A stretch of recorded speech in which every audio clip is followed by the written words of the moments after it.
สบายดีสวัสดีพ่อแม่พี่น้องเอฟซีมดสุขุสุขคนยินดีต้อนรับเข้าสู่2ผู้นาผู้ใจผู้นาผู้ใจก็อยู่บ้านคือเก้าพี่น้องสิไปเล่นงานเอื้อยมื้อนี้สิไปฝากท้องนี่ล่ะเพิ่นส่วนเฮ็ดพันปลากินโทรหามาให้ก็ได้ว่าจักหน่อยสิออกไปก็ได้ว่ามาแวะหารประจำคือเก้าข้าวเปียกเนาะพี่น้องต้องได้สดก่อนแกะเมาค่ะผู้นาก็ยังอยู่บ้านอยู่จักสิไปไสกับประมาณเบิดเดือนบ่เบิดเดือนก็ที่10กว่าบ่สิได้กลับอุบลน่าจะเบิดเดือนแต่เบิ่งก่อนผู้น่าก็ถ่ายคลิปแต่ละมื้อเนาะจะสิไปไสอยู่แต่ในบ้านคลิปเฮ็ดกินคลิปมาเฮ็ดกับข้าวกับน้ำเดี๋ยวฝากติดตามเด้อเดี๋ยวเราจะไปสั่งกับเปียกเนาะพี่น้องขายดีขายดีอยู่บ่ไม่ได้ขายอยู่จ้าข้าวเปียกแซ่บเนาะคือเก่าเจ้าเริ่มพี่น้องมาอุดหนุนนี่ล่ะมากินซอยถุงมือเมื่อก่อนบ่ได้มาเนาะมามื้อนี้เยอะพักเราแต่แซ่บเนาะแม่ค้าก็สวยงามคือเก่าเนาะ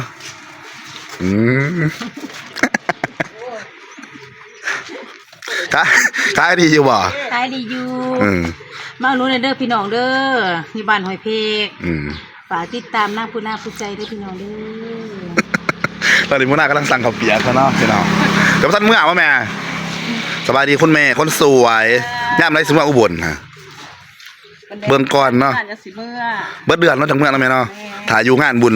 เจ้าของก่อนงานพี่น้องจะนี่งานเป็นไงทองน้องสาวบ่เจ้าเป็นได้สิเมื่อคือกันประมาณสิ้นเดือนพุ่นแหละสิ้นเดือนไปพร้อมกันห้าวเหมือนจะไปใส่เหมือนเขามาแต่งตัวงามแต่เนาะโอ้ยเป็นเดี๋ยวคนบ่มีดี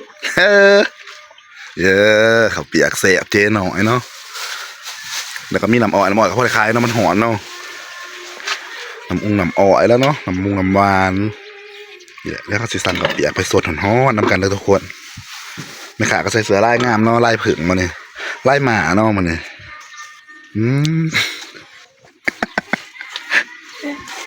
พ่ออะไรเมาอยู่ว่าจะเมาอยู่ว่าสวงเมาอยู่เมื่อวันเสาร์ไปเล่นข้างในต่อบ่แมนเพื่อนเขายุ่งสักเกียวก็ใครก็ได้ออกไปนั่นไปสร้างเบียร์พยายามค้นขายแล้วใครแน่หรอบ่ใครแน่เลยเขาหนามจากตุกเลยไม่เขาหน้าไม่ได้ใครยุ่งกันบ่อีตัวนั่นเนาะเบียร์แล้วก็บริกินเนี่ยแล้วก็ซื้อเบียร์ไปออยเนาะแต่ยุทธสมองวันเสาร์ฮะพิษหาแล้วมีพิษมีอย่างโอเคนะครับกำลังสั่งเนาะข้าวเปียกเนาะเดี๋ยวไปนั่งกินน้ำกันเด้อจ้าทุกคนข้าวเปียกแซ่บเนาะคุณอาได้สั่งเป็นข้าวเปียกมากินน้ำกันเด้อจ้ากินแล้วเขาก็สิเข้าไปงานเอื่อยเนาะมาแซ่บๆน้ำกันเด้อจ้าทุกคนปรุงกันเนาะใส่พริกก่อนที่ข้าวเปียกแล้วจังสิไปหาเอื่อยไปเฮ็ดเผาปลากินปลาหรือว่าพันปลาเมียงปลาเนาะแต่ละมื้อแต่ละเลยบ่มีหยังจะโทรหากันมาเฮ็ดแนวกินผู้น่าก็มาเฮ็ดกับข้าวนะ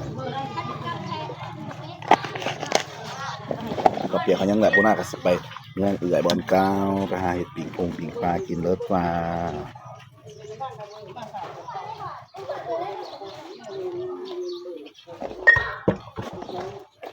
ปรุงมาเนาะเขาเนี่ยปรุงมันแต่ว่าตัวอย่าง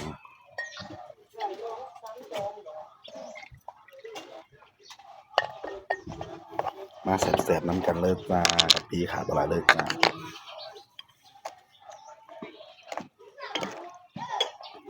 เปลี่ยน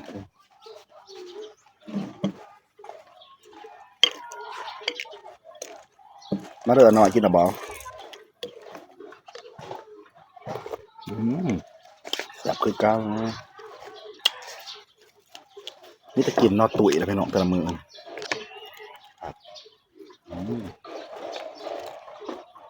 กินนี่แหละกินท่านปลาต่อ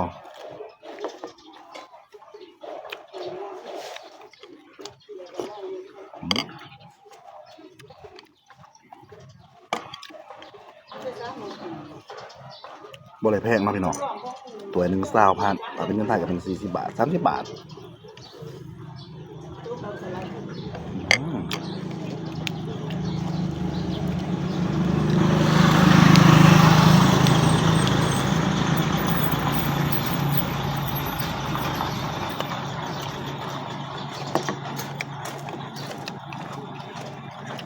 สำกระจาย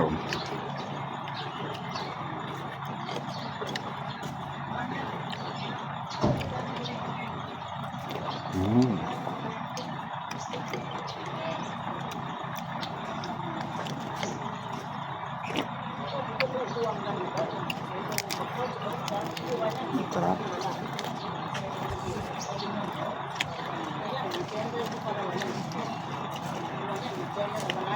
แต่ละมือแต่ละเลยผมมีหยังมีแต่ตื่นขึ้นมาอาบน้ำแต่งตัวไปกินไปป่าท้องนั่นเอื่อยเลย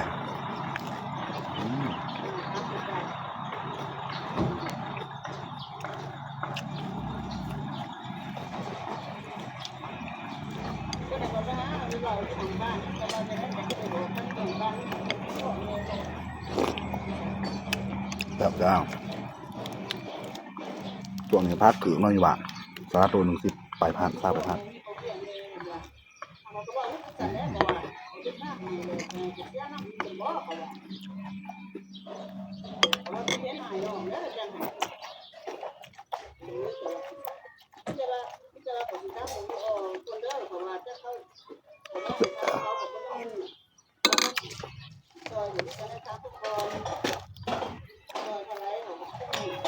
เดี๋ยวพวกเราเขาอนุญาตกินก็น้องพี่น้อง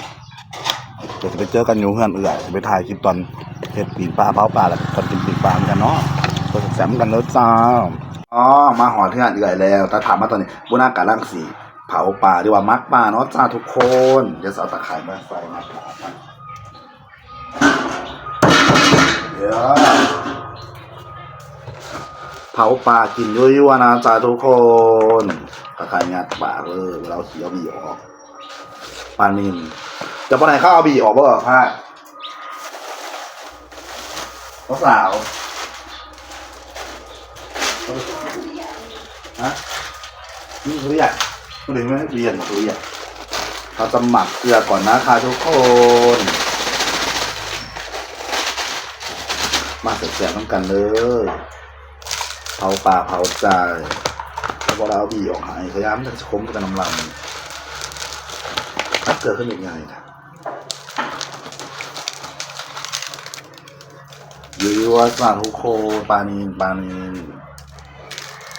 เดี๋ยวมีว่างใส่เดี๋ยว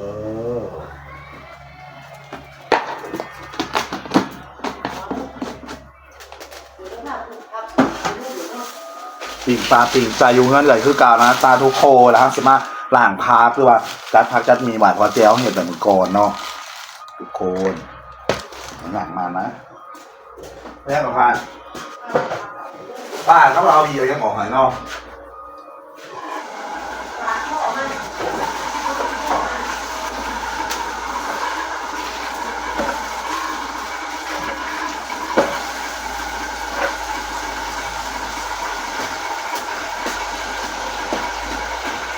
กับปิ่งปลาปิ่งงานก็นอนทุกคนแหละครับสเปรย์ล้างพักหรือว่าตอนกินตอนยังนอนไม่กระสิบบริเวณโอ้แล้วล่ะจ้าเผาป่าพันป่าน้องมาแสบๆเหมือนกันเด้อยูว่าจากทุกคนโอเคเปิดตัวนั้นมาสลัดที่ไหนนายว่าจะมากินบ่รถย่างผู้บนนี่กินเด็ดกินฮะ บอกมันเอาจอกมันในเบิ่ง มาแสบๆยูว่าน้ำกันเด้อจากทุกคนเผาป่าอยู่กันเลยคือก้าวไปไซจ่าพี่น้องปากทองนี่แหละวะตะบูบอกเงินเดือนออกปากมันเหนื่อยดูซีตัวใหญ่มากเลยคุณพักเข้ากับบริษัทนอกไปเอาอยู่กันแม่เมื่อคืนนี้แม่อะไรก็แม่ไปกินพันปลาเพื่อนเล่าแล้วเอิญไปกินยังบ่พอลากกระพักกันมาน่ะก็เลยลากเราพี่น้องเขาเอาแล้วหายขอบใจเด้อพายสนับสนุนพักฮะเอาแบบนี้เราอ่ะตอนเราขึ้นไปกินเนี่ยตอนเราเอาร้านไปพันแกก็ตีแกได้ติดจับพี่กับพี่ให้กินล่ะโอ้ยผู้ซื้อก็ซื้อนะโน่นตายตีอ่ะเพี้ยนกันนั่นนี่มันจะเข้าจากเมืองเขาล่ะไปเมืองปูนาปูใจเนี่ยเด้อเห็ดคลิปถุงมือเห็ดคลิปกินแหละบ่ได้ไปใส่มาใส่ดอกนี่จะไปรอกินขนาดนั้นนี่ขนาดใหญ่ขนาดยางปากทองปากใจเป็นคนเห็นแล้วก็เป็นคนกินเนาะกูเป็นคนซื้อเนาะตายพุ่นน่ะกินแต่กระเด็นพายแล้วบัดนี้เสียงกันเด้อมันมีเวียกมีงานข่าวตะการตลอดมือตลอดเลยมันตัวไก่คือเจ้าของงานนี่เนาะอยากเหี่ยวๆหน่อยนึงขนาดเจ้าของนี่จ้ะหน้าก็ตึมอยู่เด้อสาวมาอีหล่ะมาตะบอนเก่าพี่น้องเอ้ยเกษตรจังได๋บ่มีบ่อนถ่ายคลิปมีบอลไปก็มีบ่อนไปโทรหาเพิ่นเลิกโพดหลายคำยังพี่น้อง เมียงปลาพันปลาเนาะเผาปลาเฮ็ดเองแซ่บเองแจ่วก็เฮ็ดมื้อนั้นอืม อืม เงินเนาะ ครับน้องต้นมันจะขาวกรอบนั่นพี่น้องเพิ่นน่ะอ้ายน่ะมันท่านอาบ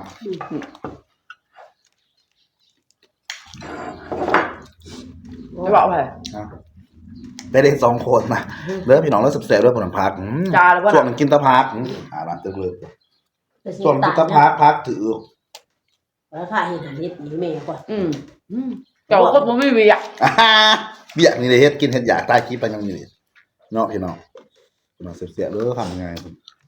กินจนค่ำตาสัวตาโลออกอืม กูเรียนไปกินเงินเนี่ยแซ่บคือเริ่มมีเนี่ยเราก็จะมีสัตว์ภาพหวงได้ไผ่มา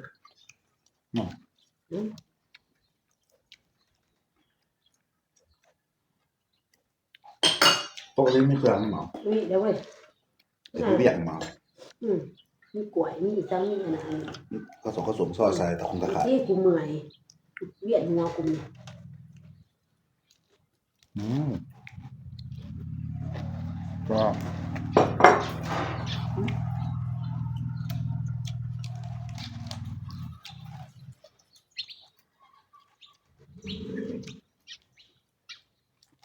มันจะกินเนาะแต่ละมือโตกับง่ายๆกว่า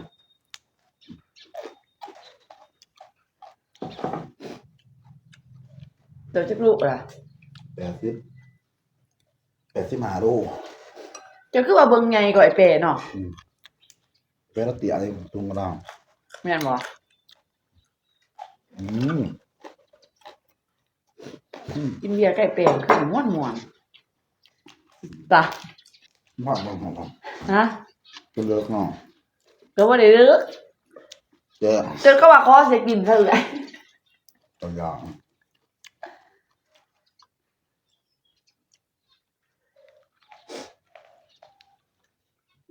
มาเต้เป็นบทของเรา เราบอกคือให้อัพคลิป มาเลยจ่าแซ่บๆทุกคน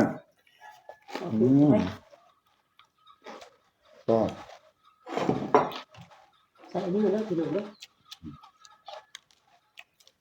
กินให้อันนั้นกินกันงูกรอบกิน เป็นเนาะ มาเอาแล้ว ไปติดตามผู้หน้าในไลน์นี่เด้อจ้าเขาเบิ่งผู้หน้าในเด้อบริไปไซมาไซแต่ว่าท้ายเดือนน่ะน่าจะได้กลับอุบลแต่เบิ่งก่อนทางงานอยู่ ฝากติดตามเพิ่นได้หลายเลยเพิ่นอยากได้เงินจาก YouTube เพิ่นอยากเฮ็ดเวียก บอกฝ่ายสางหลายๆคำผ่านกันว่าเนาะ แม่นบ่ล่ะ โบนี่เด้อทุกคน ก็กินน้ำมัน YouTube มันจะยิ่งตาอันนึงล่ะเนาะ มันผ่านเนาะ แม่นบ่ล่ะก็ได้อีน้องนึง มันผ่านก็ได้ จะกดผ่าน คนติดตาม ท่านป้ายถึงเอาวะ นะพักอันนี้ เว้นมากินตะพักตะกู ว่าโดนมากมาก